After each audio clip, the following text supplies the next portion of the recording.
buenas noches tengan todos. Muchísimas gracias por acompañarnos esta noche en nuestro webinar 5 claves para crecer mejorando la gestión administrativa. Mi nombre es Juan Carlos Bacalao, soy el gerente de Mercadeo Digital de Globofran y esta noche tengo el placer de presentarles a Antonio Serpa, quien es un aliado estratégico presidente de Code Consulting, aliado estratégico de Globofran. Este webinar está siendo grabado. Una copia la publicaremos en nuestro canal de YouTube y posteriormente publicaremos un artículo con un resumen del mismo a través de nuestro blog. Por esto les recomendamos que se suscriban en nuestro blog. Allí publicamos diariamente información útil para emprendedores. De verdad que es una herramienta bastante útil y nos esforzamos mucho en Globofran para producir un contenido que te sea realmente de utilidad. Las personas que se registren recibirán una vez a la semana, los días viernes, un resumen con los 5 artículos publicados durante la semana. Pueden interactuar con nosotros a través del chat de la plataforma. Pueden interactuar también vía Twitter utilizando la etiqueta o el hashtag GFWebinar. Pueden suscribirse, como ya les dije, en nuestro blog, blog Globofran, información útil para emprendedores. Allí publicamos diariamente información relacionada con emprendimiento, negocios, migración, procesos y próximamente un artículo que va a incluir esta grabación. Los temas que vamos a tratar el día de hoy están muy relacionados con cómo administrar un negocio y Antonio, que es un experto en esto, nos va a dar mayor detalle. Antonio es ingeniero mecánico de la Universidad Metropolitana. Él es magíster en ingeniería gerencial también de la Universidad Metropolitana, consultor de gas industrial, Mason Fellow de la Universidad de Harvard y Máster en Administración Pública de la Universidad de Harvard. Nosotros en Globofran somos expertos en franquicias de inversión en los Estados Unidos y Latinoamérica. Ofrecemos a nuestros clientes información, asesoría y acompañamiento para que puedan emprender con éxito, bien sea para vivir legalmente en Estados Unidos o generar ingresos en dólares donde quiera que se encuentre. Contamos con un portafolio de más de 400 franquicias y atractivas inversiones seguras y confiables, desarrolladas con importantes aliados estratégicos. Nuestros consultores son profesionales en diferentes áreas de la gerencia de negocios, con gran vocación de servicio y dispuestos a atender y entender sus necesidades, y para así identificar la alternativa más conveniente para su perfil y posibilidades financieras. Bueno, ya sin más, los dejo con Antonio Serpa, quien es nuestro invitado de la noche de hoy. Antonio, muy buenas noches, gracias por acompañarnos. Bueno, buenas noches a todos y a ti, Juan, gracias por la presentación. Para comenzar, quería contarles a todos un poquito quiénes somos nosotros en Code Consulting.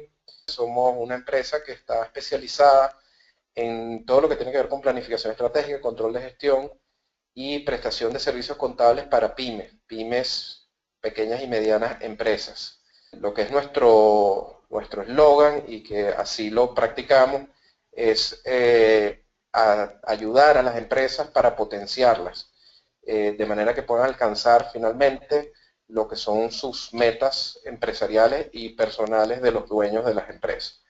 Tenemos varios clientes, tanto en Venezuela como en los Estados Unidos y en República Dominicana, y esa experiencia que tenemos con esos clientes pues nos permite identificar rápidamente oportunidades y conseguir resultados rápidos. Tenemos servicio de bookkeeping, hacemos declaraciones de impuestos, hacemos gestión de nómina, hacemos control de gestión y en términos generales lo que digamos, nos distingue de una empresa tradicional que lleva contabilidades y administración es que también participamos en el proceso de planificación estratégica y acompañamiento gerencial.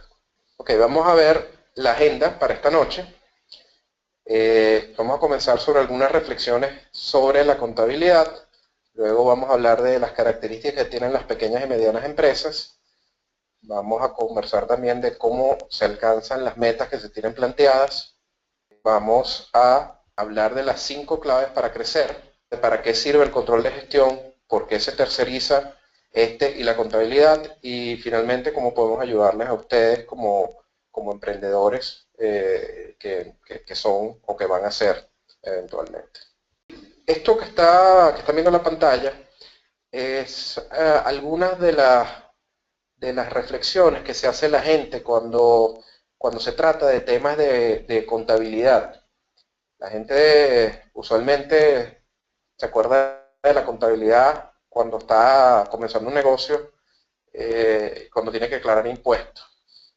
Y cuando tiene que comenzar un negocio en otro país, que es el caso de muchos de ustedes, entonces pues todo el mundo tiene en la parte de detrás de la cabeza que tiene que contactar a un contador, porque sabe que tiene que cumplir con ciertas obligaciones que tienen que ver con las declaraciones de impuestos, y para hacer esas declaraciones de impuestos hay que producir estados financieros que estén acordes a las normas de contabilidad del país que se trate. Ahora, la reflexión viene de que, bueno, aparte de cumplir estos requisitos formales que tengo que cumplir obligatoriamente, me sirve todo este tema de tener un contador, de tener unos libros, unos estados financieros, etcétera. Me sirve desde el punto de vista práctico para mi negocio. Esa es digamos, la pregunta que uno pudiera hacerse. Pues la idea sería que eso, más allá de solo cumplir con ese requisito formal, pues le sea útil al dueño del negocio para gestionar. Vamos a hablar de cuáles son las características de una pequeña y mediana empresa.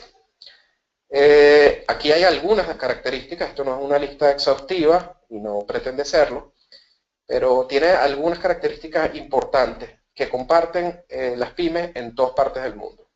Lo primero es que suelen tener pocos socios. Usualmente el capital es aportado por una o dos personas que establecen una sociedad. Usualmente los dueños son los que dirigen la marcha de la empresa y su administración es empírica. Cuando me refiero a empírica es porque en muchos casos las personas que fundan la empresa tienen conocimiento sobre lo que es el objeto de la empresa en sí. Digamos que fuese una carpintería, pues a lo mejor en ese caso, en ese ejemplo, los dueños saben de carpintería, pero no necesariamente tienen formación en el área gerencial. Si bien utilizan maquinaria y equipos, las pymes están, digamos, su funcionamiento está más basado en el trabajo de las personas que están allí que en el capital. Es decir, son unas empresas cuya gestión está basada en el trabajo que hacen la gente que allí labora, que además en el principio suelen ser los mismos dueños del negocio, o si no exclusivamente, mayoritariamente, los que dedican tiempo al negocio. Generalmente no formulan presupuestos y en principio no tienen ganancias extraordinarias. Y eso en algunos momentos, al inicio del negocio, les impide reinvertir y pagar buenos salarios, lo cual a su vez de alguna manera está relacionado con lo que decíamos anteriormente. Dado que existe esa condición, pues entonces hace que se requiera de mucho trabajo de los dueños y porque bueno, no tienen la capacidad de poder pagar salarios a gente que les ayude por lo menos al principio. Por esas mismas razones, no se pueden absorber muchos gastos de capacitación. La capacitación es más empírica que formal, y cuando se pueden hacer por el tema justamente de la imposibilidad de pagar buenos salarios, se enfrenta el reto de la fuga de talentos. La gente formada, que digamos, ya tuvo esa experiencia y esa formación, eventualmente pues, puede ser tentada por otra empresa o por otra organización que quiera llevárselo en ese momento. En el caso de las empresas manufactureras y las empresas, aquí no solo serían manufactureras, sino también empresas de retail que manejan inventario, usualmente tienen un gran descontrol en principio, porque digamos que controlar los inventarios es algo que requiere una disciplina que en muchos casos, al menos de inicio, no se tiene. Otra cosa importante es que las pequeñas empresas o crecen o desaparecen. O sea, ustedes deben haber escuchado por allí que usualmente las empresas, digamos, en muchos casos tienen alguna elevada tasa de falla, que por cierto se disminuye en el caso de las franquicias, y de allí el tema de las ventajas del negocio que ofrece, de los negocios que ofrece Fran. Pero bueno, el asunto es que las empresas necesariamente deben crecer, que usualmente comienzan con los costos y los gastos por encima de los ingresos, y tienen que crecer para alcanzar su punto de equilibrio, para poder justamente continuar a lo largo del tiempo. Una de las reflexiones importantes que sacamos es que dependiendo de cómo se manejen todos estos elementos que hemos mencionado, todos estos primeros elementos, es decir, el tema del capital, el tema de que se vaya evolucionando de una administración empírica a una administración más formal, el tema de que se puedan formular presupuestos y seguirlos, que se puedan eventualmente obtener beneficios que puedan ser reinvertidos en el negocio, en adiestramiento, en pagar mejores salarios, en controlar los inventarios mejor. Eso de alguna manera es lo que va de alguna manera a condicionar este crecimiento de las empresas. Ok, entonces vamos a hablar un poco de cómo alcanzo las metas de crecimiento que me planteo. Ya que vimos que pues necesariamente la empresa debe crecer, porque estoy en ese dilema que o crezco o la empresa eventualmente desaparece. Entonces, dada esa premisa, la siguiente pregunta es, bueno, ¿cómo alcanzo esas metas de crecimiento de una manera sistemática? Lo que están viendo en pantalla en este momento es un ciclo de planificación estándar, digamos. Ese ciclo de planificación funciona de la siguiente manera. Se definen una serie de objetivos que deben ser explícitos y deben quedar por escrito.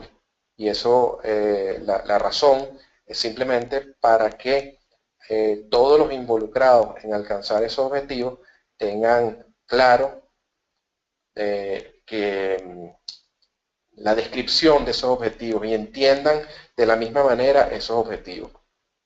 Posteriormente, se formulan estrategias, que estrategias no es otra cosa que el describir cómo se van a alcanzar esos objetivos.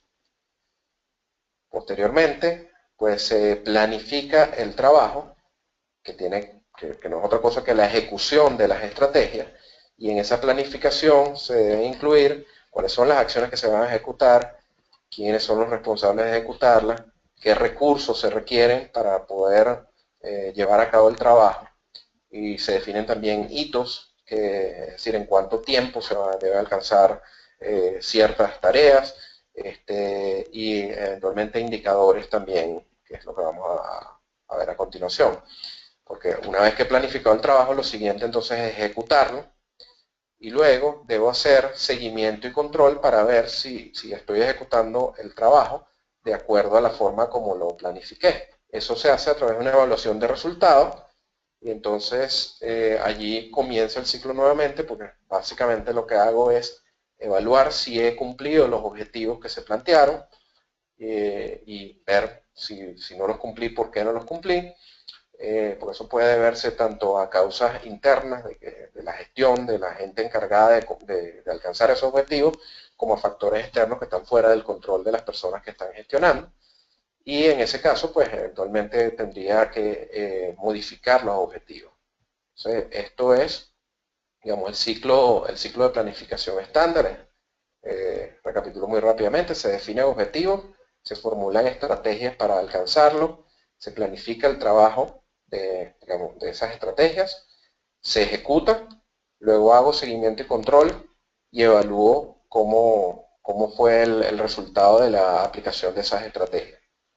Y en función de eso vuelvo a definir objetivos y reinicio nuevamente. La actividad de control de gestión es lo que está dentro del cuadro azul, que no es otra cosa que la etapa de seguimiento y control, lo vas a hacer a través de una serie de indicadores.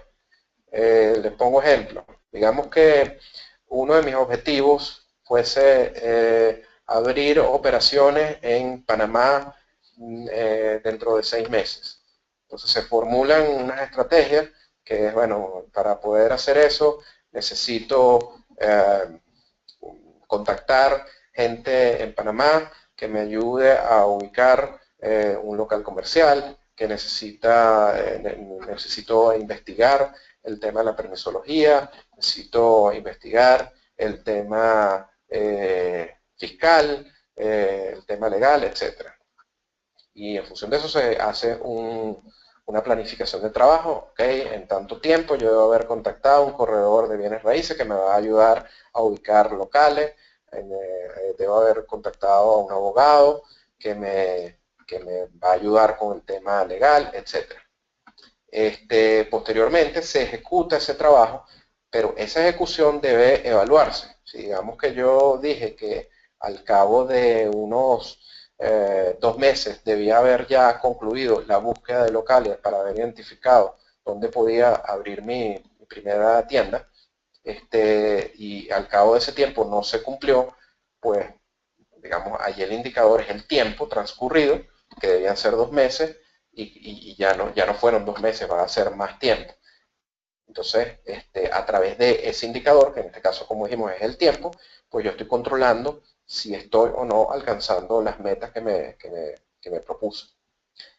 Esto es relevante y por eso está, digamos, la frase que ven allí, para el caso de la contabilidad, porque finalmente los estados financieros no son otra cosa que indicadores de gestión estandarizados. Los indicadores financieros, los estados financieros, están preparados de acuerdo a normas de contabilidad que varían digamos, de país a país. Tienen ciertas cosas generales, o tienen ciertas particularidades que pueden variar de país a país, pero digamos, en cada país son estándar, y lo que me permiten es que cualquier persona que los vea pueda entender cómo está la gestión financiera, como su nombre lo indica, de la firma. Entonces, ¿se acuerdan de aquella primera pregunta que vimos, que se hacía la persona, que se pueden hacer ustedes, bueno, ¿para qué me sirven los estados financieros más allá de saber cuánto tengo que pagar de impuestos? Bueno, me sirven para yo hacerle seguimiento a mi negocio, porque finalmente cuando yo formulo estrategias y defino objetivos, usualmente vienen asociados a cosas operativas. Tengo que vender 100 unidades el mes que viene, tengo que conseguir 5 clientes nuevos, pero toda esa gestión operativa finalmente se va a reflejar en los estados financieros que voy a poder estar mirando regularmente si los utilizo como un indicador de gestión para yo controlar cómo va mi negocio. Visto esto, las 5 claves que necesitamos para crecer, y como ya vimos, crecer es indispensable, pues la otra opción, que es fracasar, pues obviamente no es la que queremos. Son, 1, contar con un sistema para el monitoreo de la gestión de la empresa, que yo pueda saber si estoy caminando en la dirección correcta, y la dirección correcta es aquella que los dueños de la empresa definieron. Y eso es el punto número 2. Ese sistema de monitoreo de gestión tiene que estar basado en unas metas que se deben haber definido previamente, y en medición de los resultados reales, y en gestionar las brechas que hay entre esos resultados reales y las metas que fueron definidas. Es decir, si yo me planteé, por ejemplo, que yo quería el mes que viene tener 50 clientes y en lugar de 50 tengo 40, pues lo primero que tengo que hacer es saber que quería tener 50, saber que no tuve 50 sino 40, y lo siguiente es analizar por qué en lugar de 50 tengo 40 y qué voy a hacer para yo poder cerrar esa brecha. Eso implica entender si esa brecha se generó porque hubo un problema de mercadeo, porque hubo factores externos que afectaron el conseguirlo, etc. Pero eso es lo que sistemáticamente vamos a hacer. Esto lo hacemos definiendo metas a alcanzar y reportes e indicadores que debemos monitorear, más el proceso para su generación, los responsables y la fecha. Me explico un poquito más. Es importante para yo poder medir la gestión que yo sepa cómo la voy a medir. Volviendo al ejemplo anterior, digamos, es cómo voy a medir la cantidad de clientes que tengo, a través de qué indicador, a través de qué reporte. Es importante también saber quién es el responsable de producir ese reporte y en qué momento, en qué fecha lo va a producir. Y eso tiene que estar muy claro y tiene que hacerse de nuevo sistemáticamente. Eso tiene que ver con el punto número 4, que es la creación de la cultura de control de gestión. La cultura de control de gestión no es otra cosa que hacer esto que estamos describiendo de manera regular, sistemática y a lo largo de toda la organización. Es decir, que todo el mundo sepa que la empresa se gestiona basado en unas metas que se definen, en una medición de unos resultados reales y en gestionar esas brechas entre una cosa y la otra, entre las metas que me propuse y los resultados que estoy obteniendo. Y que esa es la forma como se va a ir midiendo toda la gestión de la organización. Y finalmente, el punto número 5 tiene que ver con la adopción de prácticas de trabajo que aseguren la calidad y la oportunidad de la información. Es decir, yo tengo que estar seguro que el proceso por el cual se generan todos estos indicadores que yo uso para medir la gestión de la empresa son procesos que están estandarizados y que producen siempre los mismos resultados. Porque si no, pudiera estar comparando peras con manzanas y evidentemente eso es algo que yo no quiero. Yo necesito saber que los indicadores que se están mirando están siempre construidos de la misma manera para que puedan ser comparables a lo largo del tiempo. Todo esto que estamos viendo, estas 5 claves, en su conjunto, es lo que se entiende por un sistema de control de gestión. Si ustedes, digamos, analizan esto, verán que es una cosa, si se quiere, muy sencilla de entender y que realmente no es que hay una especie de receta mágica extraña e ininteligible para la gente, sino que son cosas como muy obvias. Es establecernos unas metas, es medir luego si estoy llegando a esas metas o no. De eso es de lo que se trata.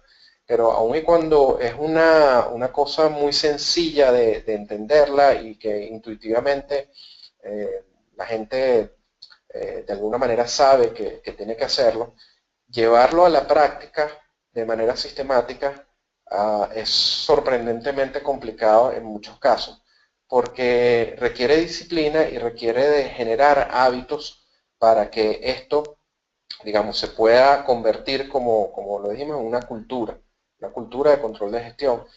Y siempre hago la analogía, esto es como cuando uno está enseñando a su hijo que tiene que lavarse los dientes todos los días. Bueno, los que tienen hijos sabrán que eso toma su tiempo, ¿no? Porque aun cuando es una cosa muy sencilla se les olvida, les fastidia, y digamos que hay que machacar muchas veces, digamos, el asunto hasta que finalmente se convierte en un hábito. Aquí pasa algo parecido, porque de nuevo todo esto requiere disciplina y bueno, los seres humanos en términos generales por naturaleza nos gusta más ser indisciplinados, ¿okay? Pero es una herramienta poderosísima que, como dijimos, garantiza que podamos crecer. Y es muy fácil ver por qué, simplemente porque estamos definiendo unas metas y estamos sistemáticamente midiendo los resultados reales y cerrando la brecha entre esos resultados y la meta. Entonces, pues, si lo hacemos bien, vamos a llegar eventualmente a esa meta que obviamente está relacionada con crecimiento. Resumiendo, ¿cómo me ayuda el control de gestión? Bueno, lo primero es que permite tomar decisiones basadas en data dura. Esto es bien importante, porque si yo no cuento con información real y confiable de lo que está pasando en la empresa, las discusiones se convierten en una batalla de percepciones. Yo creo que no está yéndonos bien en tal cosa. A mí me parece que tal cosa no se está haciendo bien. Y el asunto es que las percepciones, pues hay tantas como personas. Entonces, el contar con una plataforma de información le permite que las decisiones ya dejen de ser basadas en percepciones y pasen a hacerse con base a data dura. Otra cosa, establece una base común de información.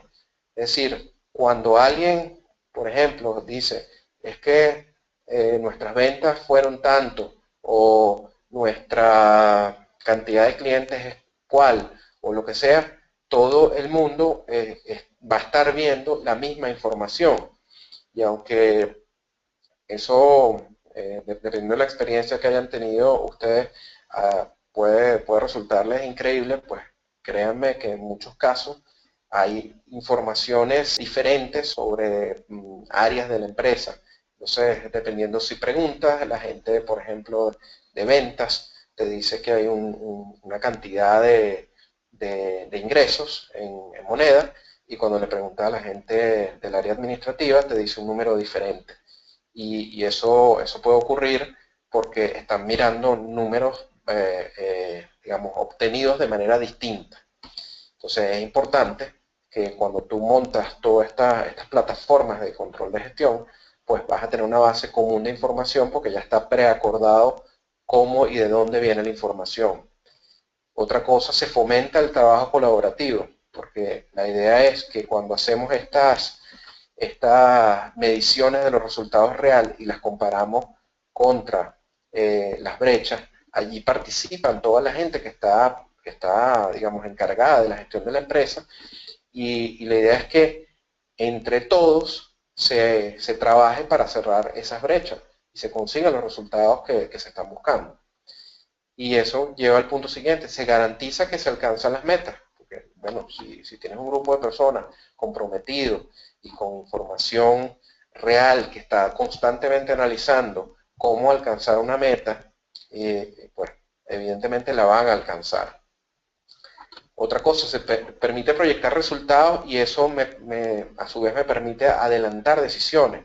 En la medida que se va midiendo la gestión de la empresa, se va aprendiendo cómo se comporta, y se puede entonces proyectar cómo van a ser las ventas a futuro, cómo van a estar los costos, cómo van a estar los gastos, y ese tipo de cosas me permite adelantar decisiones. Un ejemplo muy típico tiene que ver con la caja.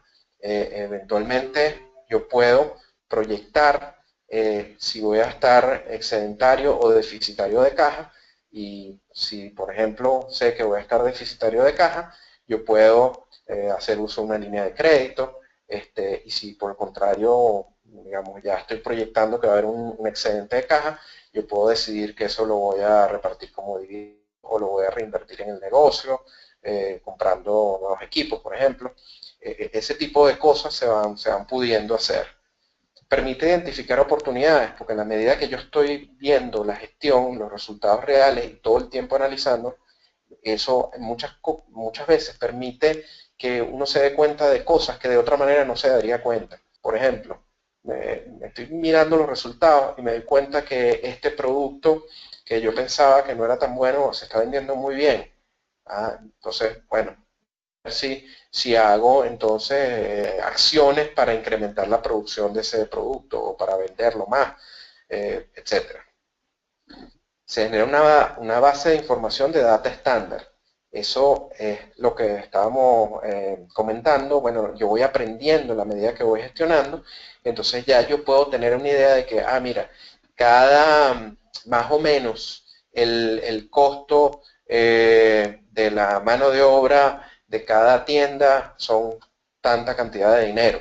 O sea, uno empieza a tener ya unas ideas de las dimensiones.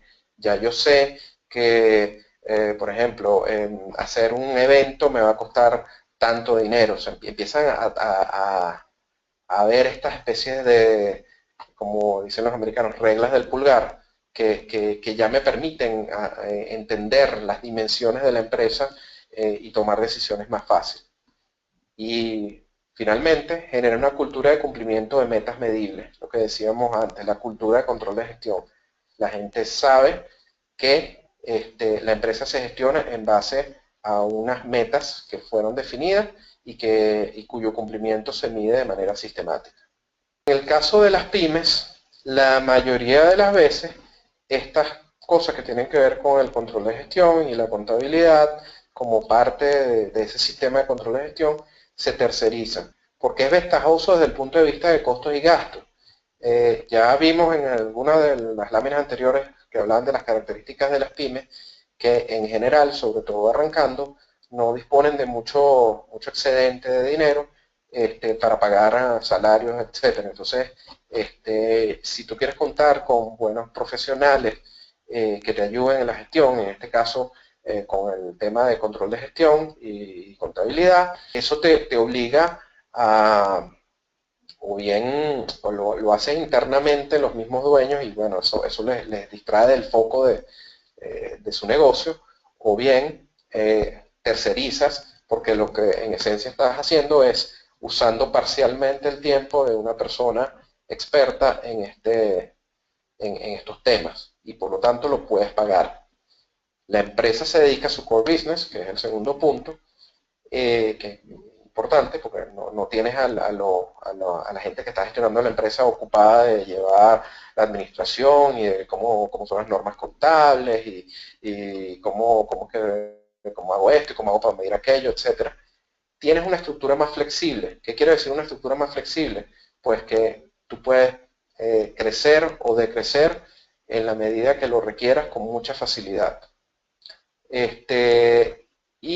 Otra cosa muy importante, tienes una opinión educada de un tercero que usualmente tiene varios clientes y en muchos casos te puede ayudar porque ya ha visto muchos de los problemas con los que te vas a enfrentar y te puede en un momento dado decir, mira, ya yo vi esto, cómo pasó en tal sitio, con un cliente similar y se gestionó de esta manera o de esta otra y bueno, es una experiencia valiosa para los clientes.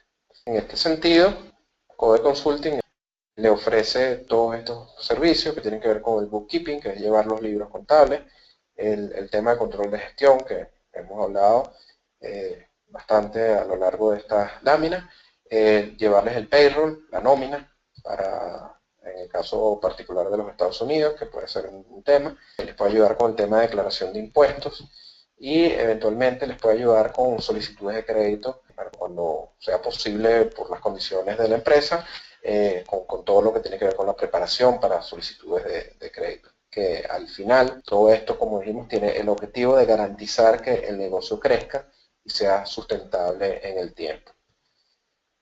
Bueno, con esto termino la presentación. Les agradezco nuevamente a todos por su atención y bueno, le dejo la palabra a Juan para lo que es el resto de la sesión. Gracias nuevamente. Bien, Antonio, muchísimas gracias por tu exposición y por esta muy buena ponencia que ha sido de muchísima ayuda. Vamos a iniciar nuestra sesión de preguntas y respuestas. La primera pregunta, Antonio, ¿cómo puedo medir la capacidad del trabajador para responder correctamente al trabajo diario? Usualmente lo que se hace en la metodología típica es que tú haces una descripción del cargo que va a ocupar la persona y luego revisas lo que son las competencias del candidato o la persona que ya lo está ocupando y luego ves las brechas entre una cosa y la otra, entre la descripción del cargo y las competencias de la persona que va a ocuparlo o ya lo ocupa. Y en ese caso, luego, digamos, tratas de cerrar esas brechas si te interesa que la persona esté allí. Eso en cuanto a competencia. Y luego en cuanto al desempeño propiamente dicho, pues no queda otra, sino que la persona el trabajo y bueno, de la manera más objetiva posible, trates de medir si lo hizo bien o lo hizo mal. Ahí sí conecta un poco con este tema de control de gestión, porque eso usualmente pasa por definir unas metas en conjunto con el trabajador y luego monitorear si esas metas se alcanzan o no. Esto hago la salvedad. en muchísimos casos, si bien uno trata de hacerlo de la manera más objetiva posible, no es posible, valga la redundancia, hacerlo totalmente objetivo. Somos seres humanos y tenemos muchas cosas que al final afectan nuestra percepción y hay ciertos tipos de trabajo que además son bastante difíciles de poder medir a través de indicadores estandarizados. Pero esa es la forma, digamos, sistemática en que lo hace. Quisiera una aclaratoria en el tema de los indicadores de gestión. Estos indicadores debemos definirlo en paralelo con los objetivos de nuestro negocio. Los indicadores de gestión, hay varios, digamos, hay indicadores de gestión para muchas cosas. Algunos de ellos son indicadores de gestión precisamente para medir si los objetivos del negocio se están cumpliendo o no. Es decir, digamos que yo me establecí como un objetivo de negocio, lo que decíamos antes, que yo quiero abrir operaciones, vamos a suponer, yo tengo operaciones hoy día en el estado de la Florida y yo quiero abrir operaciones en el estado de Georgia, por ejemplo. Entonces, yo puedo definir, y de hecho debo definir indicadores que me permitan después medir si efectivamente yo estoy alcanzando ese objetivo. Pero además de esos indicadores, digamos, que miden si estoy o no alcanzando esos objetivos que son estratégicos para la empresa, también tengo indicadores operativos, porque más allá de que en ese ejemplo yo quiera abrir operaciones en Georgia, yo igual en mi operación actual en el estado de la Florida, tengo que vender, tengo que facturar, tengo que cobrar, tengo que pagar nómina, tengo que gestionar mis almacenes, si tengo almacenes, o sea, tengo que hacer una cantidad de cosas operativas y recurrentes y bueno, lo ideal sería que también midiera esa gestión a través de indicadores. Entonces, en resumen, puedo tener indicadores para medir, digamos, si estoy alcanzando estos objetivos que son estratégicos para la empresa y también indicadores operativos para, como su nombre lo indica, medir la gestión operativa de la empresa y saber si eso se está haciendo de la mejor manera o se puede mejorarse. Es decir, que en paralelo pueden cambiar y referirse como los objetivos o ellos son fijos o pueden ser fijos y variables. Si se acuerdan del ciclo de planificación que vimos, lo que estábamos diciendo es que uno fija unos objetivos, pero esos objetivos están condicionados por el entorno, vamos a llamarlo externo e interno de la firma en el momento que se definen. Y por ende, cuando yo comienzo a gestionar, esos objetivos eventualmente pudieran cambiar porque cambió el entorno. Cambió el entorno puede ser, por ejemplo, que yo estaba haciendo una actividad determinada y hubo un cambio regulatorio, me cambiaron una ley, por ejemplo, y esa ley hace que el objetivo que estaba buscando no sea viable. Entonces tengo que cambiarlo. O al revés, resulta que, digamos, internamente pasó algo que hizo que ese objetivo ya no sea relevante y debo cambiarlo. Esto, de nuevo, aun y cuando se trata de hacer de la manera más sistemática posible, recuérdense que tiene mucho de sentido común de tratar de uno irse adaptando a cómo están, digamos, moviéndose, digamos, el entorno externo e interno de la empresa. Para resumir, yo formulo objetivos con la mejor información y las mejores proyecciones que tengo en un momento dado y bueno, en la medida que voy aprendiendo, probablemente mi capacidad de proyectar en el futuro va mejorando, pero nunca va a ser perfecta y siempre va a haber la necesidad de eventualmente revisar en un momento dado si esos objetivos siguen siendo relevantes o si se han cumplido, pues ya evidentemente una vez cumplido, pues tengo que definir unos nuevos. O de consulting presta servicio de reclutamiento y selección de personal. No prestamos servicio de reclutamiento y selección de personal. Ok. Las franquicias hacen su propio control de gestión a quienes han adquirido las franquicias. Bueno, esta la puedo responder yo. Las franquicias tienen dentro de sus procesos internos un una serie de revisiones y validaciones que periódicamente evalúan si el franquiciado está cumpliendo con los procesos establecidos. Entonces, la respuesta a esta pregunta es sí, tienen un proceso de gestión en su gran mayoría para validar que su modelo de negocio se esté implementando de manera estándar en todos los franquiciados. Efectivamente, la franquicia, digamos, tienen precisamente una de sus ventajas es que estandarizan una cantidad de cosas y pues ellas se aseguran a través de mediciones de que tú estés cumpliendo esas cosas que estandarizaron. Pero por ejemplo, desde el punto de vista administrativo, usualmente en las franquicias se pagan, por ejemplo, un fee sobre las ventas, entonces monitorean las ventas.